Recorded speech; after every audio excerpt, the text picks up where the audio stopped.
bienvenidos. Hoy vamos a ver, en el tema de campo magnético, vamos a ver espiras de corriente que se encuentran dentro de un campo magnético.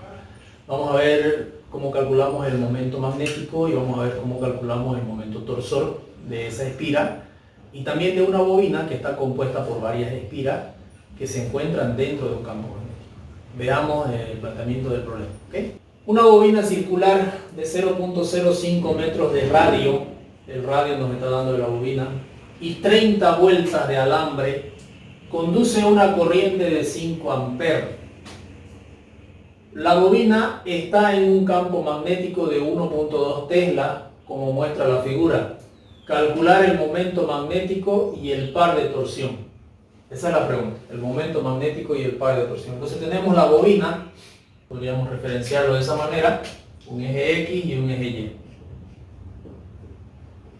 ¿Okay? Entonces, el campo magnético es horizontal, bueno, está de esa manera horizontal. Podemos hablar de un eje Z más si queremos así, y le hacemos acá un eje Z. Entonces la bobina se encontraría en un plano XZ, en el plano horizontal XZ. Y el campo magnético son vectores horizontales, ya en toda esa zona de 1.2 Tesla. Esa es la magnitud del campo magnético. ¿Okay? Entonces, nos piden hallar el momento magnético y nos piden hallar el par de torsión, el momento torsor. Para que nosotros definamos la dirección del momento magnético, tendríamos que usar la mano derecha. Agarramos de la bobina un pedacito de conductor en cualquier lugar, un pedacito de conductor, ¿ya? Y simulamos con la mano derecha la dirección de la corriente, Entonces, el pulgar nos va a indicar la dirección del vector momento magnético, hacia arriba, en este caso. Entonces, el momento magnético está hacia arriba, es un vector que está hacia arriba. Ese es el vector momento magnético, hacia arriba. ¿Ok? Para hallar el valor del vector momento magnético, por definición, el momento magnético es igual a la corriente por el área de la espira. Entonces hay que encontrar el área, porque la corriente nos da de datos. La corriente es 5 amperes. El área va a ser igual a pi por r elevado al cuadrado. Entonces es pi por 0.05 elevado al cuadrado. Ese es el área. Y de esa manera calculamos el momento magnético, que va a ser igual a la corriente, que vale 5 amperes, por el área. Entonces acá esto está en metros cuadrados. 7.85 por 10 elevado a la menos 3 multiplicado por 5. Y ese es el valor de... En realidad no es vectorial porque ya es el módulo. Esto que estamos encontrando con esta ecuación es el tamaño, el módulo, la magnitud del vector momento magnético. Entonces, ese vendría a ser el momento magnético. Para encontrar el torque está definido como la corriente que pasa por el conductor. A ver, ojo aquí una cosa. Este momento magnético que estamos calculando aquí no es de todo el solenoide, es de una espira. Este es para una espira. Complementémoslo para el total de las espiras, para n espiras, porque aquí nos dice que tiene 30 vueltas, o sea, tiene 30 espiras.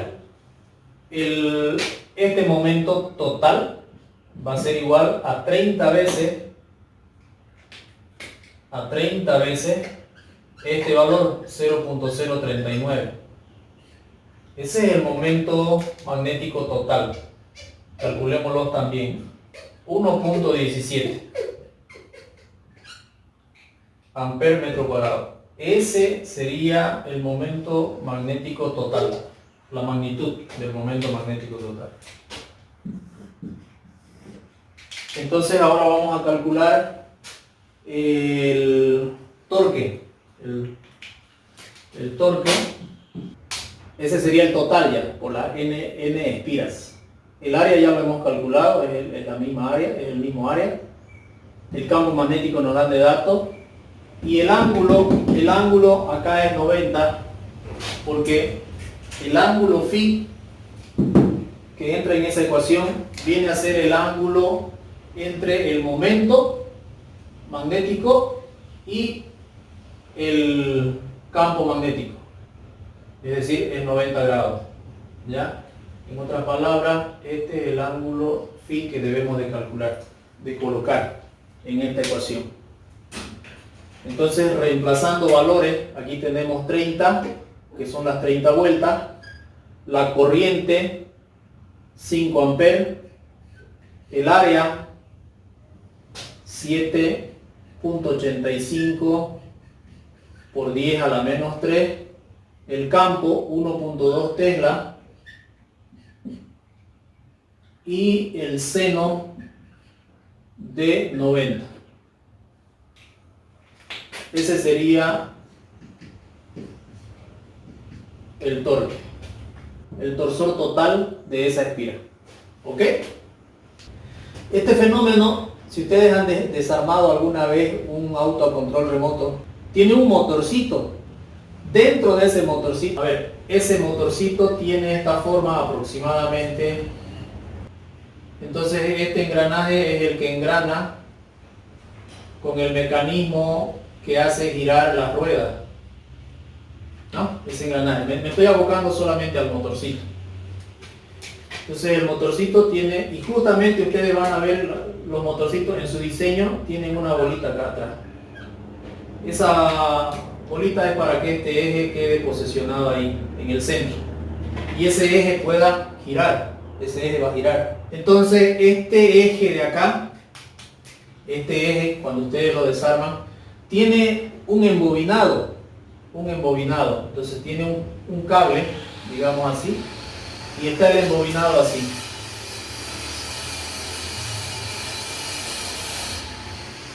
Así está el embobinado. Entonces ese imán me genera un campo magnético, y cuando nosotros le pasamos la corriente al embobinado a ese embobinado, va a pasar la corriente. Entonces, esa corriente que está dentro de un campo va a generar una fuerza. Entonces, supongamos que el campo magnético está de esta manera. En ese caso, el campo magnético está de esa forma. A ver, si nosotros sujetamos este punto con este punto, es decir, hacemos que la espira gire alrededor de este eje, entonces ¿cómo quedarían las fuerzas?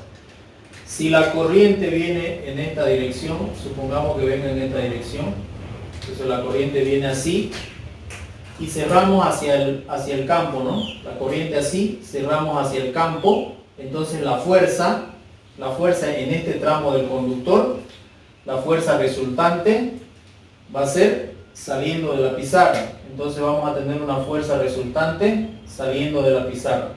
Resultante, saliendo de la pizarra.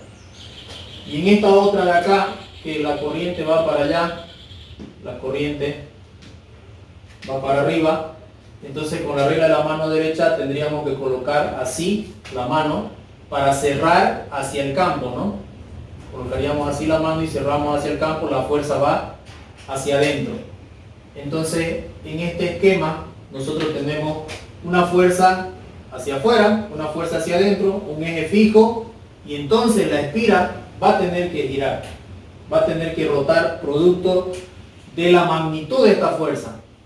¿Cómo varía la magnitud de la fuerza? haciendo variar la magnitud de la corriente en ese mismo campo. Hay dos formas de que varíe. Para aumentar la magnitud de la fuerza, tenemos dos formas. O aumentamos el campo magnético o aumentamos la intensidad de corriente, ¿no? Entonces, por eso en esos chipsitos, cuando ustedes van moviendo la palanquita, tiene diferentes velocidades, ¿no? En algunos diseños tiene diferentes velocidades. Al mover la palanquita le están pasando mayor intensidad de corriente, y entonces la intensidad es mayor, la fuerza es directamente proporcional a la intensidad de corriente. Entonces mayor fuerza me va a generar un mayor torque.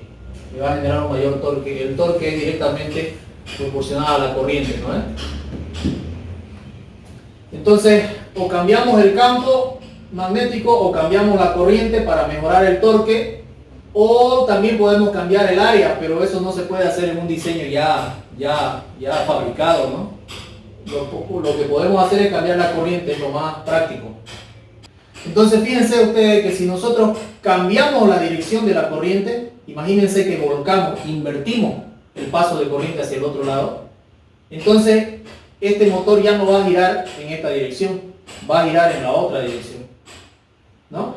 Porque si esto lo va a hacer para arriba, entonces ponemos la mano derecha, cerramos hacia el campo, el vector entraría y giraría para el otro lado ya. Por eso es que el motorcito, cuando ustedes lo operan, va para adelante, va para atrás. Al mover la palanca, lo que están haciendo es cambiar la dirección de la corriente. Invierten la dirección de la corriente y la fuerza inmediatamente cambia de dirección y empieza a girar para el otro lado. Muy bien, jóvenes. Hasta ahí el presente ejercicio. Como pudieron ver, no es complicado, pero es bastante importante. Las aplicaciones que se le han dado a estas formulaciones y a estos descubrimientos han sido bastante importantes. Desde los juguetes a los vehículos eléctricos de utilidad. ¿Ok? Muy bien, gracias por todo. Nos vemos en el siguiente video.